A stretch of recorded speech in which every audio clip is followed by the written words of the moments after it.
Nous devons savoir qu'au milieu de tous les incrédules qui nous entourent, il y a des brebis perdues du Seigneur qui veut rassembler. Lorsque Dieu parle à Paul, il lui dit, c'est vrai qu'il y a tous ces adversaires, mais j'ai un peuple nombreux dans cette ville. Donc au milieu de tous les incrédules possibles, nous devons savoir qu'il y a des brebis du Seigneur. Et parmi toutes ces personnes, il y a des brebis du Seigneur qui veut récupérer, qui veut rassembler. Or, Dieu ne viendra pas les parler par lui-même, c'est nous les porte-paroles pour les atteindre. Actes des Apôtres, chapitre 18, versets 9 à 11.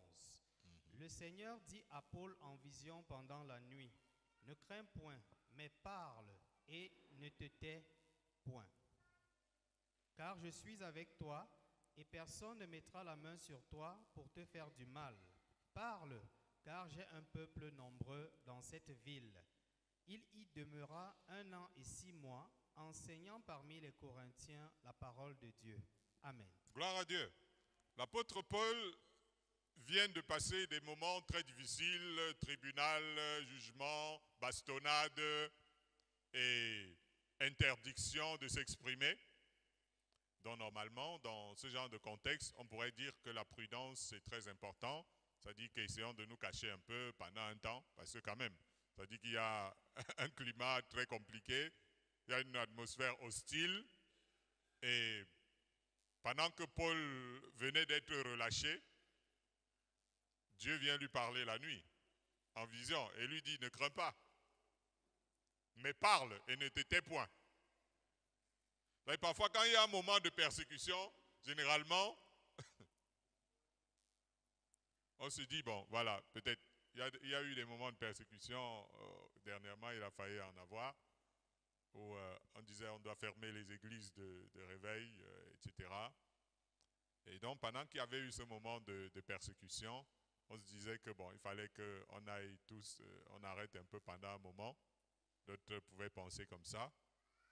Et l'apôtre Paul reçoit le message du Seigneur, lui qui se retrouve dans l'adversité, dans l'opposition, au milieu des intimidations parmi les non-croyants pour l'empêcher de prêcher l'évangile.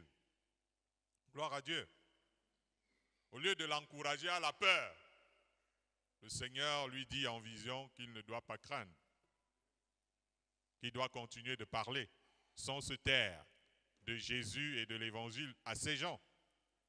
Nous devons savoir qu'au milieu de tous les incrédules qui nous entourent, il y a des brebis perdues du Seigneur qui veut rassembler. Lorsque Dieu parle à Paul, il lui dit, c'est vrai qu'il y a tous ces adversaires, mais j'ai un peuple nombreux dans cette ville. Donc au milieu de tous les incrédules possibles, nous devons savoir qu'il y a des brebis du Seigneur. Et parmi toutes ces personnes, il y a des brebis du Seigneur qui veut récupérer, qui veut rassembler. Or, Dieu ne viendra pas les parler par lui-même, c'est nous les porte-paroles pour les atteindre.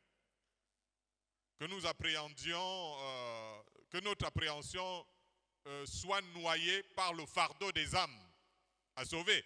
Parce que parfois, vous avez vu ce qui s'est passé, face à l'adversité, à des incrédules, à des gens difficiles qui ne peuvent pas nous recevoir, ça peut être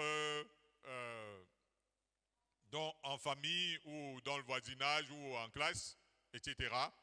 Il faut que le fardeau des âmes soit plus fort que l'appréhension que nous avons, souvent de pouvoir nous exprimer. Et ce que Dieu veut expliquer à Paul, c'est que le fardeau des âmes doit être plus important que la peur qu'il a à cause de toutes les intimidations qu'il a reçues, des coups qu'il a reçus, etc. Et l'apôtre Paul dira lui-même plus loin à tout ce beau monde, il dit, vous savez que je n'ai rien caché de ce qui vous était utile et que je n'ai pas craint de vous prêcher et de vous enseigner publiquement et dans les maisons, annonçant aux Juifs et aux Grecs la repentance envers Dieu et la foi en notre Seigneur Jésus. L'apôtre Paul était un exemple, malgré ses liens, parce que les liens, il en a beaucoup eu à cause de l'évangile, qui constituait au final un encouragement afin que tous les autres missionnaires aient plus d'assurance pour annoncer sans crainte la parole de Dieu. Et nous n'avons pas à être troublés ou à vivre dans la crainte tant que c'est pour la justice que nous subissons des souffrances sur le champ missionnaire. L'essentiel, c'est que nous marchions dans les attentes de Dieu, par exemple dans la sanctification, en sorte de faire rougir ceux qui nous accusent à tort. Le Seigneur avait demandé aux martyrs d'être fidèles jusqu'à la mort. Quand on lit le livre d'Apocalypse à Smyrne, afin d'obtenir une couronne incorruptible, parce qu'ils savaient que c'était une période où Satan allait se lever et soulever le monde contre eux. Et il les préparait donc d'avance en disant « Sois fidèle jusqu'à la mort et tu auras une couronne incorruptible ». Notre victoire contre Satan, c'est une victoire spirituelle. Selon qu'il est écrit, ils l'ont vaincu à cause du sang de l'agneau et à cause de la parole de leur témoignage, et ils n'ont pas aimé leur vie jusqu'à craindre la mort. Vous avez remarqué ces temps que le Seigneur est beaucoup en train de nous parler dans le sens du champ missionnaire. Parce qu'en ce moment, nous sommes en train de vivre une sorte de quiétude. Plusieurs fois, dans notre pays, il y a eu des personnes qui se sont levées pour dire, bon, il ne doit plus y avoir ceci ou il ne doit plus y avoir cela.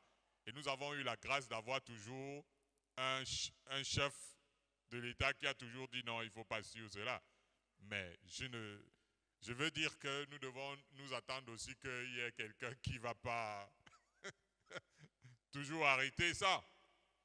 Et nous, en tant qu'enfants de Dieu, devons savoir qu'avant le retour de Christ, il y aura forcément un moment de persécution. Parce que le monde est en train d'approuver le mal. Le monde est en train de faire des décrets, des choses normalement qui étaient interdites avant et de les valider. Et d'interdire à quiconque de se lever contre ça. Vous voyez par exemple dans certains pays occidentaux où, par exemple, il y a des groupes de personnes qui font des choses contre nature et dont on interdit à quiconque de parler contre.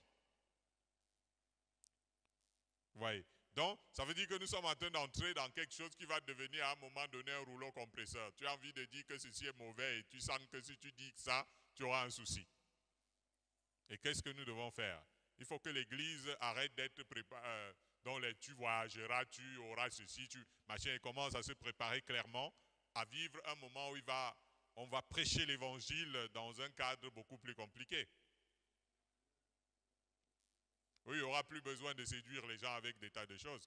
Et les chrétiens qui ont été habitués à des paroles de séduction, ils ne pourront pas s'en sortir lorsque viendra ces moments difficiles.